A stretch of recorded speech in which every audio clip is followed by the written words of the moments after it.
right, have and have not fans, after that horrific ending to the season finale, Show Not Tell, where Wyatt pretty much goes around the house killing his parents and then getting shot himself by the police, people are asking the same question. Are they all really dead? Now, let me just put it this way. In terms of Wyatt, I don't think he's dead. Let's say if this wasn't a nightmare or dream, let's just say everything happened the way it happened in the episode. I think in terms of the person least likely to be dead, I think it's Wyatt. It looked like the cop, and I could be wrong, but it looked like the cop kind of went in his upper torso, kind of like going for one of his shoulders or something. Some people are saying it was like a neck shot, but just based off the way he fell, it looks like he was shot on the side where, you know, he had the hand holding the gun, not the side where he just had his hand raised up. And on top of that, I feel that it just seems a bit too much for the criers to all be dead. Because, I mean, when you think about it, I think it's a pretty bold move for Tyler Perry to, I guess you could say, kind of trick everyone into thinking the Harrington family was dead. I mean, you had when Justin shot himself and Jeffrey in the head. Is Jeffrey dead?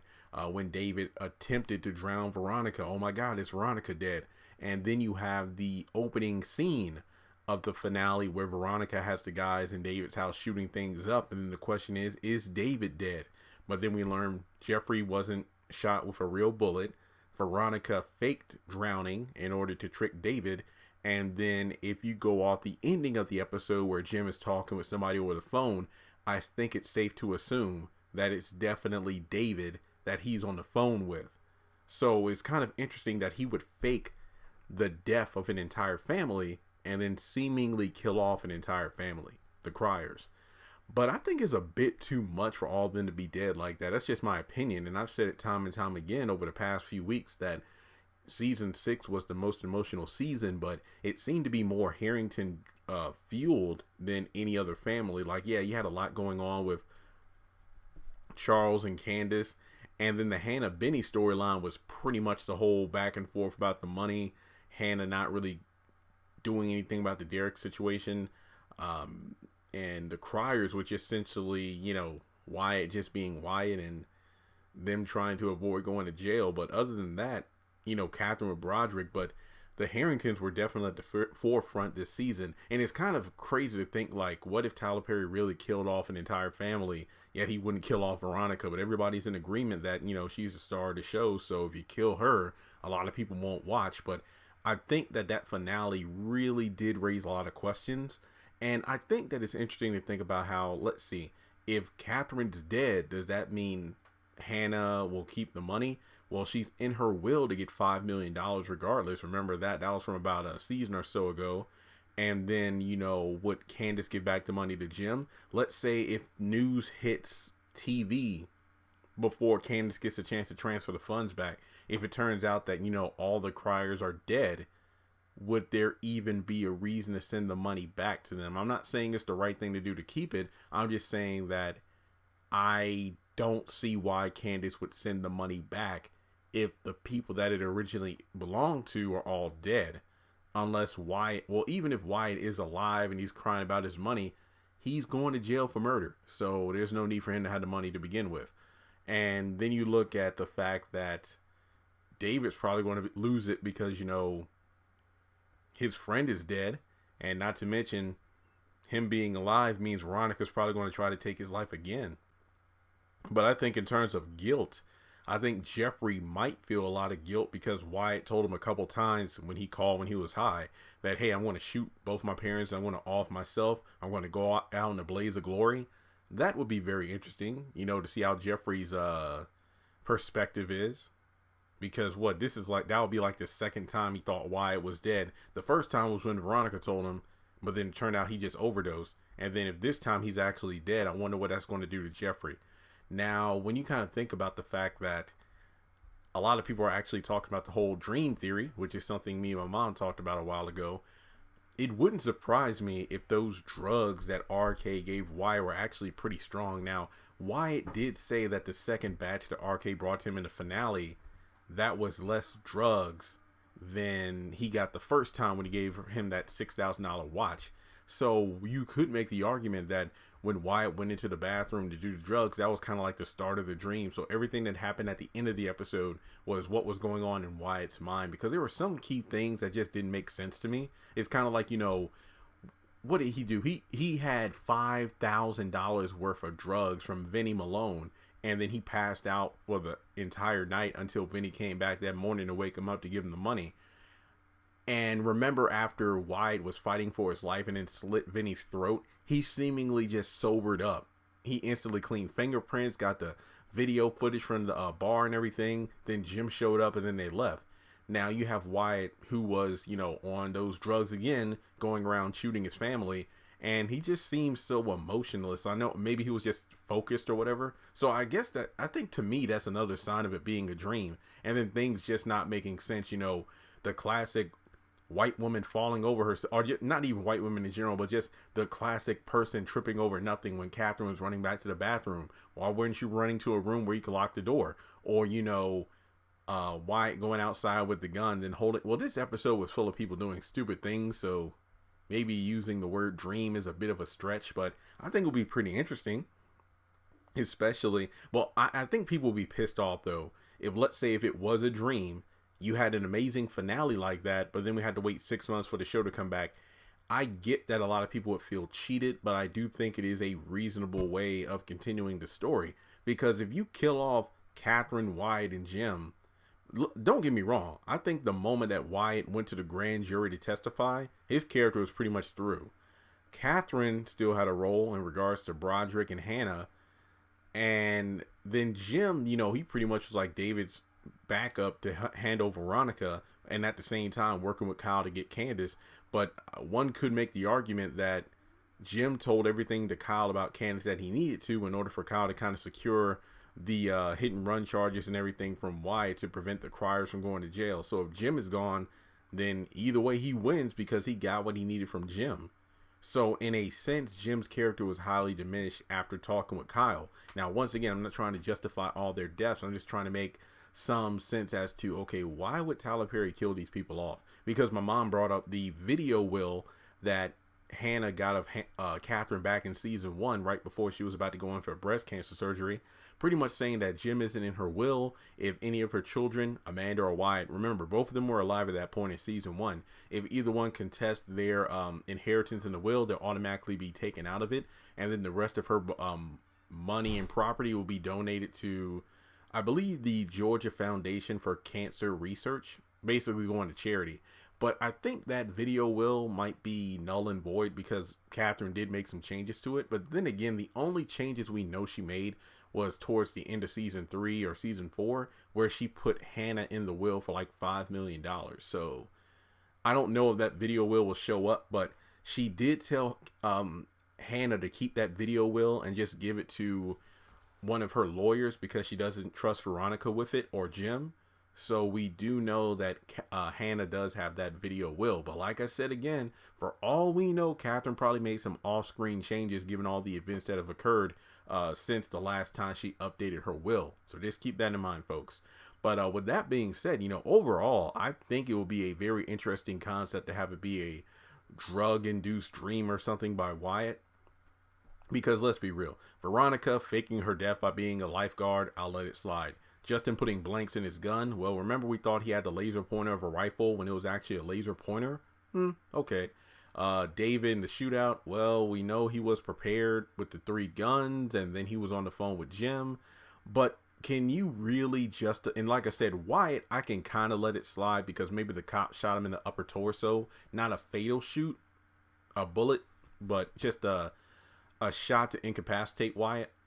For Jim and Catherine, though, let's say, I don't know. Look, I know this show is real, but it's not real. Like, it's live action, but it's not real life. I don't know how you can explain. Okay, well, Jim was pretty much in a pool of blood. Like, we saw, like, the freaking kickback from that shotgun was pretty intense. So it looked like he got a major shot. Catherine was the same way. Wyatt was so close to her. Not to mention, aside from being shot, she fell, like, head first into the water. So even if she did survive the shot, She probably is out, unconscious, being, underwater. And it depends on how quickly the episode picks up, oh no, Wyatt. And it's like, well, he said he killed his parents. Let's go in the house. I'm just imitating George. They go in the house and then they find Jim first and they find Catherine upstairs. So could they get him in the hospital in time? And let me just put it this way, George might be looking at it as, consequences of killing Jennifer Salison, or he might not want to let them out of his grasp. So it's like, yeah, let's get them to the hospital to make sure they're alive, and then we'll put them both in jail. So I could see that happening, but I think that'll be too big of a cop out for them to be alive. I honestly think a dream would be the best way of settling this. I know some people will be understandably pissed, but I could go with the nightmare theory. It makes sense for Wyatt to have that kind of messed up stuff going on in his mind after taking those drugs. It just begs the question of, well, Jeremy, it's like he's had way more drugs than what RK gave him that time before, and we haven't had any dream sequences. Well, Tyler Perry probably changed it up. And not to mention, that was one hell of a way to end the episode because people are still talking about it. Not to mention, people have been begging me for this video since the finale aired, but I wanted to think about it a little bit first. And I'm thinking that it's either a dream sequence or a nightmare due to the drugs. People are asking me, well, Jeremy, whose dream do you think it is? I think it was Wyatt's.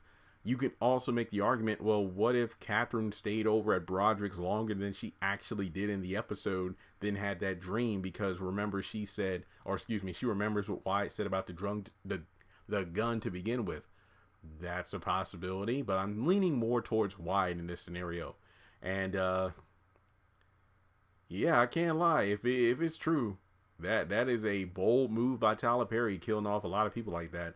And not to mention, with a cliffhanger like that at the end of the most emotional season yet, how in the world will we transition to season 7 where the tagline is the deadliest season yet? I guess Tyler Lepley, Benny Young was right when he's like, everybody's going to die. And I'm like, I didn't really take that seriously, especially when we later learned that seasons 9 and 8 and 9 were coming. Not to mention they're in Atlanta filming now, and a few of the cast members have said they're going back to Atlanta or they're back to Atlanta already. I'm talking like Benny, Derek, Leo, Vinny Malone, and yes, these people confirmed on Instagram. So this isn't me giving top secret evidence. This is stuff they publicly posted. And if you don't follow these people online, like, go to IMDb so you can find a full cast listing and then look these people up on social media. That way you can keep up on stuff that isn't always announced in big articles and whatnot. But aside from that, let me know your thoughts in the comment section below. Do you think the Cryers are really dead?